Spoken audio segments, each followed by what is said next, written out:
देव दानव का युद्ध हो रहा था। युद्ध में देवता की विजय हुई।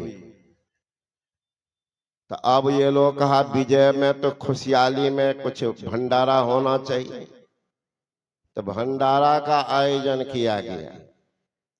तो देवताओं ने कहा कि राक्षस को भी निमंत्रण दे दो। संत के लिए दोस्त और दुश्मन बराबरी होते, दे दो। तो उन लोगों को निमंत्रण देने गया, कहा कि नहीं, हम लोग भोजन नहीं पाएंगे। का क्यों? कि देवता लोग मुंह देखी काम करते। हम लोग जाएंगे पहले देवता को खिला देंगे, और जो बच जाएगा तो हम लोगों को कि तुम भी खा लो। निमंत्रण देने वाले ने कहा ऐसी कोई बात नहीं, वहां पर नहीं। का तब क्या है? जो पहले चले जाएंगे भंडारा उन्हीं का होगा। आप जाओ पहले तो आपका, देवता आएंगे तो देवता का। ऐसा कहा? ऐसा तो ठीक है, तब हम लोग का स्वीकार है। का ठीक। जब राक्षस सोचे कि 8 बजे भंडारा का देवता लोग 8 बजे निमंत्रण मिला, राक्षस भी सोचा 8 बजे निमंत्रण है, 7 बजे से पहुंच गए राक्षस। देवता लोग निश्चिंत हैं कि हम लोग तो समय पर जाएंगे।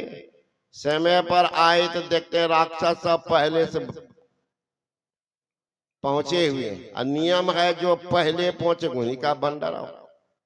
ठीक।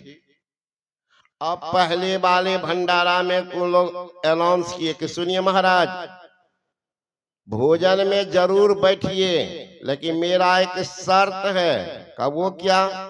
हाथ में हम 1 बीत का बांस का फट्टा बांध देंगे, 1 बीत का बत्ती वो बांधेंगे।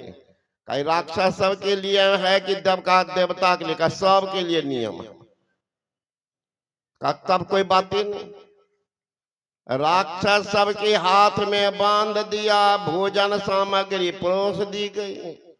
अब भोजन जब उठाता है तो हाथ मुड़े तब ना, मुंह में जाता ही नहीं था। तो उठाते गए फेंकते गए, उठाते गए फेंकते गए।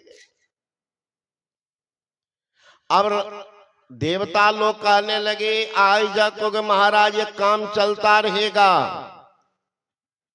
चलता रहेगा, हम लोग बैठे रहेंगे तो हम लोग जाते हैं। तो आया हाथ जोड़ लिया ये राक्षसगण। ऐसे से देवता लोग क्रोधित हो रहे हैं। कहीं वे चले गए तो मेरा तो ये यज्ञ असफल हो गया। राक्षस सब भी सोचा कि भाई इस तरह से ठीक है कि फेंकते रहेंगे मुंह में को 2-4 को दाना जाता ही नहीं। इससे बढ़िया है कि उठ जाए, लेकिन देखे वो लोग क्या करता है। सब राक्षस अतृप्त ही उठ करके खड़े हैं हाथ धो करके।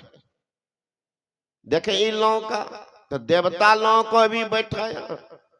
और देवता है बुद्धिमान, देखा हाथ में बत्ती बंधा, हाथ तो मुड़ेगा नहीं। तो देवता लोग कहा कि सुनिए महाराज, मात्र यही न शर्त है। कहा और कोई शर्त नहीं है? अब कोई शर्त नहीं। देखिए हम एक लाइन में हम लोग नहीं बैठेंगे, क्योंकि एक बार एक ही लाइन में हम लोग बैठे थे तो 2 राक्षस घुस गए थे, राहु केतु। अभी भी परेशान कर रहा हम लोग, वही राहु केतु। इसलिए हम आमने सामने बैठेंगे ताकि पहचान सके कि हमारे ही भाई सब है। मुंह देख देख करके का ठीक है, तो कोई बात नहीं, बैठो 2 लाइन के 3 लाइन में बैठो। का नहीं तो ये का ठीक है, बैठ जाओ। देवता लोग सोचता है कि भोजन तो मुंह में जाएगी नहीं, तो ये जो उठावे तो सामने वाला का मुंह में दे दे, और वो सामने वाला इनके मुंह में दे दे। सब देवता एकदम भरपेट खाया। राक्षस सोचने लगे राम राम, ऐसा तो हम लोग भी करते, का तुमको बुद्धि होती तब तो। इसीलिए ऐसे ही उठ करके चले गए और तृप्त ही। इसलिए हम लोग संत मत के अनुयायी हैं। संतों का ज्ञान जीवन में कभी कभी नसीब होता उन सौभाग्यशाली को, अब भागा तो आएगा भी तो पाप उनको इतना जोर मारेगा, उठा के भगा देगा। ये एक सा काम कपार पर सवार है, काम है, वो काम है, उस समझिए उनका भाग फुटा हुआ है। नहीं तो मुश्किल से मिलता है जिंदगी में साधुओं की संगति। कभी कभी लाते ऐसे मोड़ पर तकदीरें कभी कभी। और दौलतमंदों, दौलत पर अभिमान न करना, दौलत देखकर ईश्वर छीन लेते हैं कभी कभी। जिन पर आपको अभिमान है तो थोड़े दिन के लिए है, संतों का संग सबके नसीब में नहीं। जिनको एक बार भी सत्संग का नसीब हो गया, देख लीजिए तमाशा, जिंदगी में कितना बदलाव आ जाता है। एक बहुत बड़ा बदमाश था, 70 मर्डर कर चुका था। अंत में तो बाबा जी है, ये है जब दुनिया से थक जाता है तो साधु है, मंदिर है, मस्जिद है, पूजा है, यही देखता।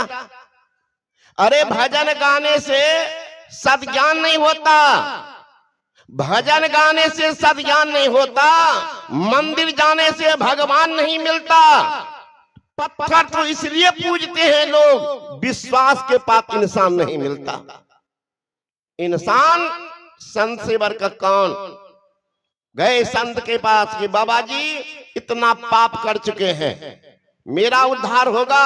का बेटा अंगुली माल से कम में हो, तो 17 पर हो, और तो 99 पर आया था, हो जाएगा। जो मैं बैठ बताता हूं बैठ के करो। करने लगा। भला पाप वृत्ति में लिप्त मन ऊपर चढ़े कैसे होगा?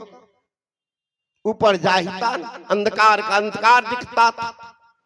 बरसों बीता है, कहने लगा बाबा जी भीतर में तो एक ही है कि कहीं हम गलत रास्ता तो नहीं चलेगा। नहीं बेटा, बिल्कुल सत्य रास्ते पर हो। बैठो, बैठते रहो। जहां तक मन भागता रोको। मन बुद्धि चित्त अहंकार की है त्रिकुटी लगदौड़, और जन दरिया इनके पड़े निरंकार की ठोर। इसकी दौड़ खत्म होगी ना, भगवान मिलेगा। फिर भी वह बार बार उतावला। महात्मा ने दे दिया एक काला झंडा, जाओ घूमो सब तीर्थ में। जिस तीर्थ में यह काला झंडा सफेद हो जाए, तुम्हारा पाप उसी से मन समाप्त हुआ, तुम्हारी चढ़ाई हो जाएगी। घूमने लगा सारे तीर्थ में, धाम में स्नान किया, दान किया, लेकिन काला झंडा काला ही रहा। चला कि अब गुरु जी से हिसाब पूछेंगे। बदमाश तो था, हृदय तो कठोर, कठोर हृदय में महाराज भगवान का वास नहीं होता, नहीं होता। चल दिया। आश्रम कुछ दूर बचा तो जंगल था, उसी होकर गुजर रहा था। संजोग एक लड़की चिल्ला रही थी, अरे ओ मेरे भैया, ओ भैया पापी से बचा भैया। देखने लगा खड़ा होकर के कि एक लड़की है और 10 बदमाश उसको खींच रहा जंगल की तरफ। इनको देख करके सहारा के लिए वो बेचारी दुखिया पुकार लगा रही है कि बचाओ भैया, पापी से बचाओ।